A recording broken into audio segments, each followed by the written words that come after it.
ہوں کہ تو ایک سوال یہ بھی تھا کہ ذوالقرنین کون ہے؟ یہ کون ہے؟ یہ سمجھیے کہ اس صدی تک تقریباً 1300 برس تک ہمارے مفسرین ان کے علم میں نہیں تھا کہ کوئی اتنا بڑا بادشاہ ہو رہا ہو جتنا بڑے بادشاہ کا ذکر ابھی ذوالقرنین کے حوالے سے آئے گا، تو لہٰذا لوگوں نے یہ سمجھا عام طور پر کہ سکندر اعظم، یہی معلوم تھا سکندر بہت بڑا فاتح تھا، وہ مقدونیہ سے چلا یونان سے اور دریائے بیاس تک آ گیا تھا، کتنا بڑا تو اس کو، لیکن یہ کہ اس کی سیرت و کردار جو ہے جو سکندر کی معلوم ہے اس کی کوئی مناسبت ذوالقرنین کے اس کردار سے نہیں ہے۔ ذوالقرنین اصل میں ایران کے بادشاہ تھے، اور ایران اس وقت دو ملکوں میں اوپر میں منقسم تھا۔ اب بھی اگر ابھی کبھی نقشہ دیکھیں گے تو ایک علاقہ جو ہے ایران کا وہ تو ہے جو خراسان کا حصہ ہے، جو اصل ایران ہے اس کو بھی یوں سمجھیے دو حصوں میں، ایک پارس پرانا کہلاتا تھا جس سے فارس کا لفظ بنا ہے، اور دوسرا مادہ تھا، میڈیا یا مادہ۔ تو یہ ایک شخص ایسے ابھرے کہ جنہوں نے ان دونوں کو ملا کر ایک حکومت بنایا، اور وہاں سے سلطنت ایران کا جو یوں سمجھیے کہ جو ان کا ایک سنہرا دور ہے، اور ان کی عظمت و سطوت جس کی کہ وہ بہت زیادہ جس پر فخر کرتے ہیں، اس لیے کہ ایرانی قوم بڑی نیشنلسٹ ہے، نسل پرست ہے، ان کے اندر اپنی تاریخ پر اپنی روایات پر جو ہے وہ بہت ان کو فخر ہے۔ تو وہاں سے وہ دور شروع ہوا، اور انہوں نے پھر اس علامت میں کہ میں نے دو ملکوں کو جوڑ کر ایک بنایا ہے، اپنے تاج کے اندر دو سینگ لگا لیے تھے، اور وہ جو ہے ذوالقرنین یہ لقب ان کا ہو گیا تھا۔ اس کے حوالے سے سوال کیا گیا اور اس کے بارے میں تفصیل جو اگلے رکوع میں آئے۔ اعوذ باللہ من الشیطان الرجیم، بسم اللہ الرحمن الرحیم۔ وَيَسْأَلُونَكَ عَنْ ذِي الْقَرْنَيْنِ قُلْ سَأَتْلُو عَلَيْكُمْ مِنْهُ ذِكْرًا۔ صدق اللہ العظیم۔ ذوالقرنین کے بارے میں آپ کو بتا چکا ہوں کہ ان کا نام تاریخ میں جو مشہور ہے وہ کیخسرو یا سائرس، اور انہی سے اصل میں ایران کی عظمت کے دور کا آغاز ہوا تھا۔ چنانچہ تقریباً میں سمجھتا ہوں کہ شاید 25-30 سال پہلے کی بات ہے، جب شہنشاہ ایران اس وقت جب کہ ان کی بادشاہت جو ہے وہ بڑے عروج پر تھی، انہوں نے 2500 سالہ برسی منائی تھی انہی کیخسرو کی، سائرس کی۔ ان کی قبر جو ہے مقبرہ وہ دریافت ہو گیا تھا، اور وہاں پر ان کا ایک مجسمہ بھی دریافت ہوا تھا کھدائی پر۔ اس مجسمے میں وہ دو لگے ہوئے تھے سینگ بھی۔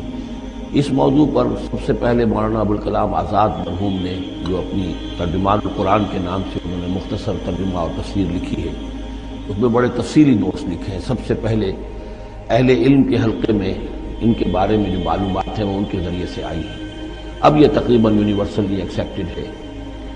پھر سوال پیدا ہوتا ہے کہ ان سے کیا دلچسپی یہود کو تھی، تو وہ بھی سمجھ لیجئے کہ نبوکدنضر نے 587 قبل مسیح میں حملہ کیا تھا فلسطین پر، اور نبوکدنضر عراق کا بادشاہ تھا۔ اس مڈل ایسٹ کو ذہن میں رکھیے کہ میڈیٹرینین کے بالکل ساتھ ہے ملک شام، اور شام ہی کا ایک علاقہ فلسطین ہے۔ اس وقت جو ہے یہ فلسطین اور اسرائیل اور شرق اردن اور ویسٹ بینک اور لبنان، یہ سب مل کر جو ملک بنتے ہیں، در حقیقت یہ شام عرب ہے، یہ شام ہے۔ پھر اس کے مشرق میں یہ عراق عرب یا عراق ہے، اور اس کے مشرق میں پھر ایران ہے۔ تو عراق کا بادشاہ تھا جس نے حملہ کیا تھا، یروشلم پر تباہ و برباد کیا، اور ان کو قیدی بنا کر لے گیا۔ کیپٹیوٹی کا دور ان کا تقریباً 150 برس کا ہے۔ لیکن اس عرصے میں ایران میں یہ شخصیت ابھری کیخسرو کی یا سائرس کی۔ اس نے پھر فتوحات کا دائرہ شروع کیا، تو سب سے پہلے عراق کو فتح کیا، بیبیلونیا کو، اور یہاں پر جو یہ اسیر تھے یہودی، ان کو اجازت دے دی کہ تم واپس جاؤ، اپنا یروشلم آزاد کرو، اپنے جا کر آباد کر لو دوبارہ۔ تو گویا کہ یہ محسن ہیں ان کے، ذوالقرنین جو ہے ان کے محسن ہیں، جن کی وجہ سے کہ جن کے ذریعے سے اللہ تعالیٰ نے انہیں بیبیلونیا یعنی عراق کی کیپٹیوٹی جو ان کی اسارت کا دور تھا اس کو ختم کیا، آزادی ملی، اور پھر یہ واپس آئے۔ حضرت عزیر علیہ السلام کے ساتھ قافلہ آیا ہے، اور وہ تقریباً پھر انہوں نے آ کر یہاں اثر نو اس شہر کو بھی آباد کیا، اور ہیکل جو ہے حضرت سلیمان علیہ السلام کا بنایا ہوا جو عبادت خانہ تھا اس کو دوبارہ تعمیر کیا۔ اس اعتبار سے ذوالقرنین جو ہے وہ ان کی تاریخ میں ایک معروف شخصیت ہے۔ تاریخ سے معلوم ہوتا ہے کہ انہوں نے پھر ایران کی پہلی حکومت کو کنسولیڈیٹ کر کے پارس اور مادہ کو ملا کر ایک سلطنت ایران بنائی۔ پھر ان کی فتوحات کے 3 دائرے ہیں، مغرب کی طرف میڈیٹرینین تک پورا علاقہ فتح کر لیا، مشرق میں پھر یہ ہمارا جو مکران تک کا علاقہ ہے، یہ سارا کا سارا علاقہ ایران کے ساتھ ہی ملتا ہوا ہے، بلوچستان، مکران، یہ پورا علاقہ انہیں فتح کیا۔ ایک مہم ان کی شمال کی طرف گئی، بحیرہ کیسپین جو ہے اور ادھر سے جو وہ بلیک سی ہے، بحیرہ اسود، ان دونوں کے درمیان جو پہاڑی سلسلے ہیں، یہ شمال کی طرف جو ہے تیسری مہم گئی۔ جیسے کہ حضرت عمر رضی اللہ تعالیٰ عنہ کے عہد میں بھی 3 لشکر نکلے تھے مسلمانوں کے جزیرہ نما عرب سے، ایک لشکر شام سے ہوتا ہوا پھر مصر کی طرف گیا ہے، ایک لشکر عراق سے ہوتا ہوا ایران کی طرف گیا ہے، اور ایک لشکر سیدھا شمال کی طرف گیا ہے اور کوہ کاف تک جو ہے، جس کو کوکیشیا کہتے ہیں، وہاں تک کی فتوحات حاصل کی مسلمانوں نے۔ تو تقریباً یہی سمجھیے کہ ایک بلو پرنٹ تھا جو کہ یعنی ہمارے اس دور خلافت راشدہ سے جو سمجھیے کہ لگ بھگ کوئی 2000 سال قبل جو ہے یہ واقعہ پیش آیا ہے، یا بلکہ اس سے کم، کوئی 1500 سال قبل یہ واقعہ پیش آیا ہے، اور یہ ذوالقرنین جو ہے یہ یہاں پر ایک بڑی عظیم سلطنت کے بانی بنے، لیکن نیک آدمی تھے۔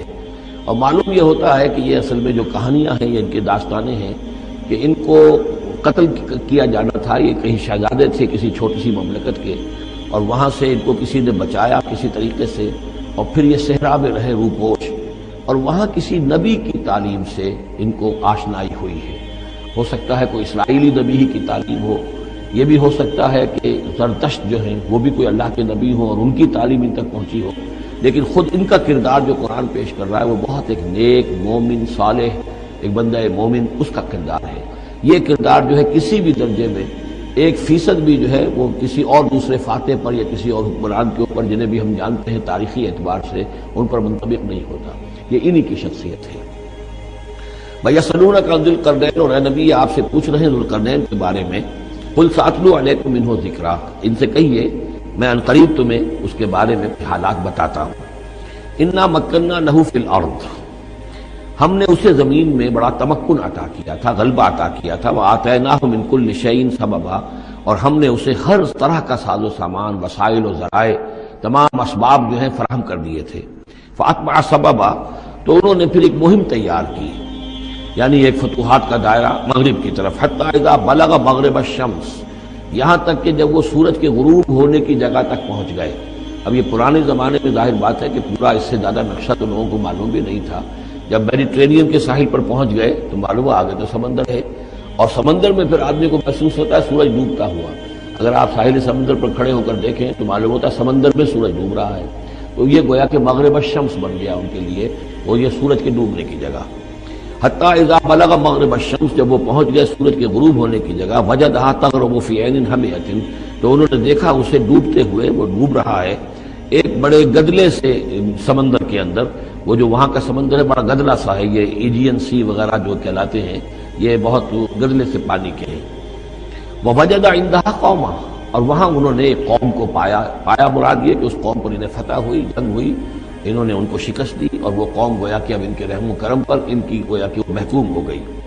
قلنا یا ذوالقرنین، ہم نے کہا ذوالقرنین سے، اب یا تو یہ کہ یہ شاید نبی ہو، واللہ عالم، تو اللہ تعالیٰ کا اس طریقے سے براہ راست ان کو وحی کرنا، لیکن غیر نبی کو بھی اللہ تعالیٰ الہام کے ذریعے سے، جیسا کہ ہم نے دیکھا کہ وہ تو شہد کی مکھی کو بھی لفظ وحی آیا ہے، تو یہاں آیا ہم نے کہا اے قرنین، اور یہ بھی ہو سکتا ہے یہ صورتحال کی تعبیر ہو کہ گویا کہ وہ حالات زبان حال سے یہ کہہ رہے تھے۔ قلنا یا ذوالقرنین اما ان تعذب و اما ان تتخذ فیہم حسنا، کہ یا اے ذوالقرنین تمہیں اب پورا اختیار ہے، چاہو تو یہ جو مفتوح قوم ہے تمہاری اسے تم سزا دو، عذاب دو، ستاؤ انہیں، یا یہ کہ تم ان کے اندر اچھی روش اختیار کرو، ان کے ساتھ حسن سلوک کرو۔ قال، انہوں نے کہا اما من ظلم، جو کوئی ظالم ہے، بے انصاف ہے، ہو سکتا ہے اس سے مراد کفر اور شرک بھی ہو، فسوف نعذبہ ثم یرد الی ربہ فیعذبہ عذابا نکرا، تو اسے تو ہم عذاب دیں گے، سزا دیں گے، اور پھر وہ لوٹایا جائے گا اپنے رب کی طرف، پھر اس کا رب اس کو عذاب دے گا جو اصل عذاب ہے، برا عذاب، سخت عذاب۔ وَأَمَّا مَنْ آمَنَ وَعَمِلَ صَالِحًا، اور جو لوگ ایمان لائیں گے اور یقین کریں گے حقائق پر، اللہ کو مانیں گے، وَعَمِلَ صَالِحًا، اور نیک عمل کریں گے، فَلَهُ جَزَاءً الْحُسْنَىٰ، تو اس کو ہم اچھا بدلہ بھی دیں گے، وَسَنَقُولُ لَهُ مِنْ أَمْرِنَا يُسْرًا، اور اس سے ہم اپنے معاملے میں بھی نرم بات کریں گے، یعنی یہ کہ ان سے ٹیکس اگر لینے ہیں تو نرمی کے ساتھ لیں گے، تو بھی جو مفتوحہ ممالک کے ساتھ معاملہ ہوتا ہے تو ہم ان کے ساتھ نرمی کا سلوک کریں گے جو ایمان لے آئیں گے۔ ثم اتبع سبابا، مغرب کی طرف سے فارغ ہو کر پھر اب یہ مشرق کی طرف گئے. پھر انہوں نے ایک اور مہم کا بندوبست کیا. حتی اذا بلغ مطلع الشمس، یہاں تک کہ جب وہ سورج کے طلوع ہونے کی جگہ تک پہنچ گئے. اب یہ جہاں تک تاریخی طور پر ثابت ہے وہ صرف مکران کے علاقے تک اتنی دور تک آئے ہیں، واللہ عالم. ہو سکتا ہے کہ مکران کے ساحل پر کھڑے ہو کر بھی انہیں محسوس ہوا ہو کہ بس اب یہ سورج جو ہے غروب ہو رہا ہے یا طلوع ہو رہا ہے وہاں سے مطلع الشمس. تو وہاں جب پہنچے وجدها تطلع على قوم لم نجعل لهم من دونها سترا، تو انہوں نے پایا اس کو کہ وہ طلوع ہوتا ہے ایک ایسی قوم پر کہ جس کے لیے ہم نے آفتاب سے کوئی اوٹ نہیں رکھی ہے. یعنی یہاں کے جو قبائل تھے، گڈروسیا وغیرہ یہ کہلاتا تھا اس زمانے کے اندر، یہ وحشی قبائل تھے، ان کو ابھی چھت بنانے کا فن نہیں آیا تھا. یعنی گھر جو ہوتے تھے وہ صرف دیواریں کھڑی ہوتی تھی. یہ جو خالی پلاٹ ہے زمین کا، اس میں یہ دیوار کھڑی ہے، یہ میرا گھر ہے، تمہارا گھر ہے، لیکن گھر میں چھت وغیرہ کا بھی کوئی تصور امتحان نہیں تھا. ظاہر بات ہے کہ چھت ڈالنا جو ہے یہ تو ایک تمدن کے ارتقاء کے دور کی علامت ہے. تو وہ بغیر کسی سورج کے سائے کے وہ اپنی زندگی گزارتے تھے. کذالک، ایسا ہی ہوا وہاں بھی، یعنی جو پہلے ہوا تھا کہ یہاں بھی معاملہ وہی ہوا کہ اللہ تعالیٰ نے اختیار مطلق انہیں دیا، فتح دی. لیکن انہوں نے یہاں بھی یہی کہا کہ جو نیک لوگ ہوں گے ان کے ساتھ ہم نرمی کریں گے اور جو شریر ہوں گے ان کو سخت سزا دیں گے. وقد احطنا بما لدیہ خبرا، اور ہمیں پوری طرح معلوم ہے کہ جو وہاں اس کی خبر ہوئی اور جو بھی حالات وہاں گزرے، جو ماجرا وہاں ہوا. ثم اتبع سببا، اب یہ تیسری آ رہی ہے. ثم اتبع سببا، پھر اس نے ایک اور مہم تیار کی، یہ شمالی مہم ہے. حتی اذا بلغ بین السدین، یہاں تک کہ جب وہ دونوں پہاڑوں کے درمیان پہنچ گئے، دو سد، دو دیواروں کے درمیان پہنچ گئے. تو یہ سمجھ لیجئے بحیرہ کیسپیئن داہنی طرف ہے، مشرق میں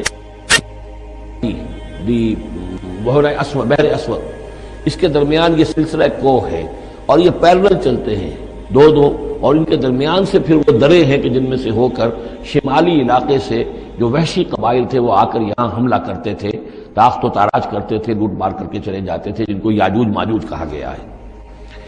حتی اذا بلغ بین السدین، جبکہ یہ پہنچے ان دونوں دیواروں کے درمیان. وجد من دونہما قوما، تو انہوں نے پایا ان دونوں کے برے ایسے لوگوں کو، لا یکادون یفقہون قولا، یہ لوگ بھی ایسے تھے غیر متمدن، کو بات سمجھتے نہیں تھے. یعنی زبان ایسی ہوگی کہ جو ان کی سمجھ میں نہیں آ رہی تھی، لیکن یہ کہ کسی نہ کسی ذریعے سے انہوں نے اپنا ایک مطلب، اپنی ایک عرضداشت پیش کی. قالوا یا ذا القرنین، انہوں نے کہا کہ اے ذو القرنین، ان یاجوج و ماجوج مفسدون فی الارض، یاجوج اور ماجوج جو قومیں ہیں یہ زمین میں بہت فساد مچانے والی ہیں. فہل نجعل لک خرجا، تو کیا ہم آپ کے لیے ایک سالانہ خراج مقرر کر دیں، الا ان تجعل بیننا و بینہم سدا، اس کے عوض کہ آپ ہمارے اور ان کے درمیان ایک سد تعمیر کر دیں، ایک دیوار حائل کر دیں کہ وہ ہم پر حملہ آور نہ ہو سکے، یعنی درے کو بند کر دیا جائے. یوں سمجھیے جس اصول پر کہ آج کل ڈیم بنتے ہیں. ڈیم کیا ہے کہ ایک پہاڑی سلسلہ یوں آ رہا ہے، ایک پہاڑی سلسلہ یوں آ رہا ہے، دریا درمیان میں سے گزر رہا ہے، آپ نے گزرگاہ پر ایک دیوار کھڑی کر دی تو یہ گویا کہ ایک آرٹیفیشل لیک کریٹ ہو گئی، پانی یہاں جمع ہو رہا ہے. تو اگر پہاڑی سلسلے دو چل رہے ہوں، ان کے درمیان جو راستہ ہے اس کو اگر بند کر دیا جائے، ایک دیوار کھڑی کر دی جائے اور اس دیوار کے مضبوط دیوار ہو، تو ظاہر بات ہے کہ پھر ادھر سے کوئی آ کر حملہ آور نہیں ہو سکتا، ان کے لیے ایک حفاظت کا سامان ہو جاتا ہے. یہاں یہ سمجھ لیجئے کہ یاجوج ماجوج سے کیا مراد ہے. حضرت یافس علیہ السلام، جو تین بیٹے تھے حضرت نوح علیہ السلام کے، سام، حام، یافس. سامی نسل کے بارے میں تو ہم نے بہت کچھ سمجھ لیا کہ حضرت ابراہیم بھی سامی نسل سے تھے، پھر قوم عاد بھی سام ہی کی نسل کی ایک شاخ تھی، قوم سمود بھی اسی کی شاخ تھی. یہ تمام جو ہے یہ تو سیمیٹک بیسس ہے.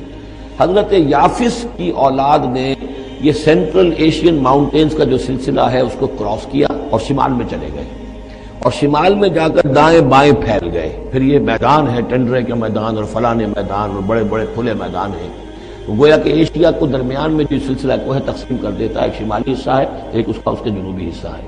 یہ شمالی میں چلے گئے اور جا کر پھر پھیلنے میں وہ مشرق کی طرف آئے تو چین اور ہند چینی تک یہ ساری قومیں جو ہیں یہ یلو ریسز، یہ انہی کی نسل سے ہیں.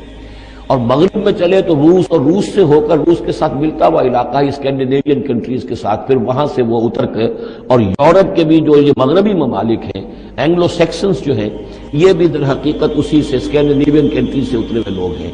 تو یوں سمجھ لیجئے کہ ویسٹرن یورپ اور ایسٹرن یورپ کا بھی خاص طور پر شمالی علاقہ، اور پورا یہ روس کا علاقہ، اور پورا صحرائے گوبی، اور پورا چین، اور وہاں تک جو ہے ہند چینی تک، یہ یافس کی نسل ہے.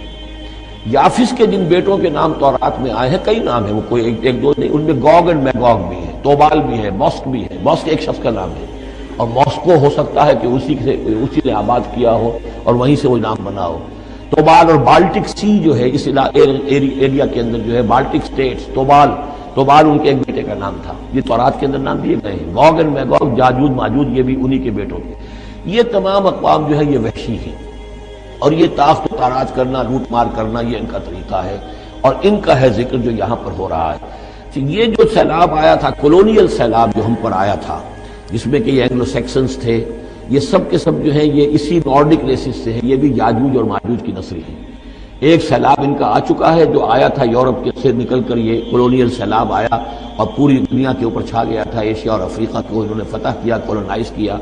اب اگرچہ ان کی وہ بساط ایک دفعہ تو لپیٹ دی گئی ہے، وہ واپس چلے گئے ہیں، انڈائریکٹلی ہم پر حکومت کر رہے ہیں۔ ابھی ان کے جو ملٹی نیشنلز ہیں ان کے ذریعے سے، یا بینکوں کے ذریعے سے، آئی ایم ایف کے ذریعے سے، ورلڈ بینک کے ذریعے سے انڈائریکٹ حکومت ہے جو نیو ورلڈ آرڈر ہے۔ لیکن یہ ہے کہ ابھی ایک اور جو سیلاب ان کا آنے والا ہے وہ آتا ہے احوال قیامت کے معاملات میں۔ آرمگڈون کے بعد جب حضرت مسیح علیہ السلام کا نزول ہو چکے گا اور یہودیوں کا خاتمہ ہو چکے گا، اور پھر یہ کہ تمام جو عیسائی ہیں وہ مسلمان ہو جائیں گے، عیسائیت ختم ہو جائے گی حضرت مسیح علیہ السلام کے آنے کے بعد، اور مسلمان اور عیسائی مل کر ایک ملت بن جائیں گے، سب مسلمان ہوں گے۔ اس کے بعد آخری سیلاب پھر آنا ہے جو اس کے خلاف، وہ احادیث میں آتا ہے، پھر وہ یاجوج اور ماجوج کا ہوگا۔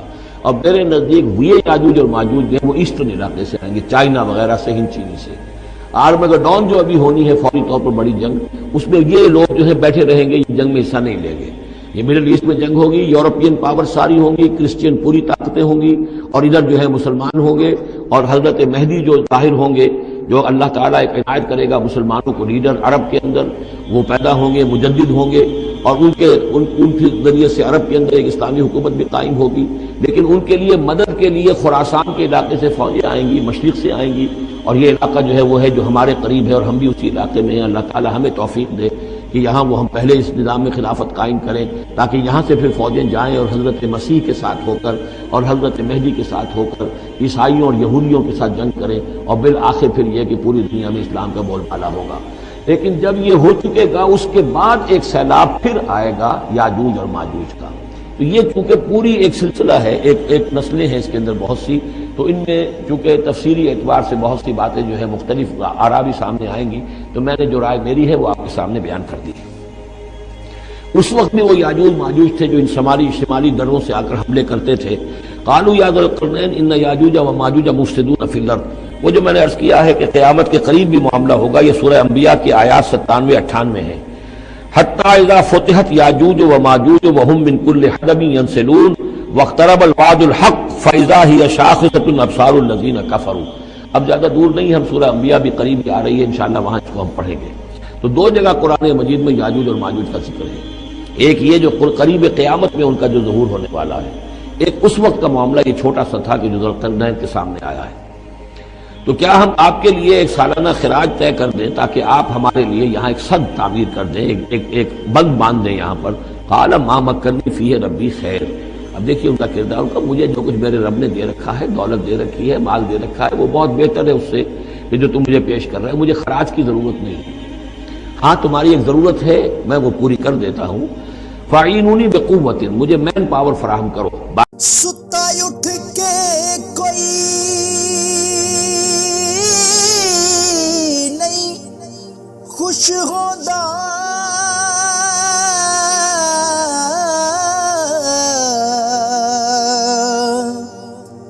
بڑے ستے جگا کے میں ویکھیا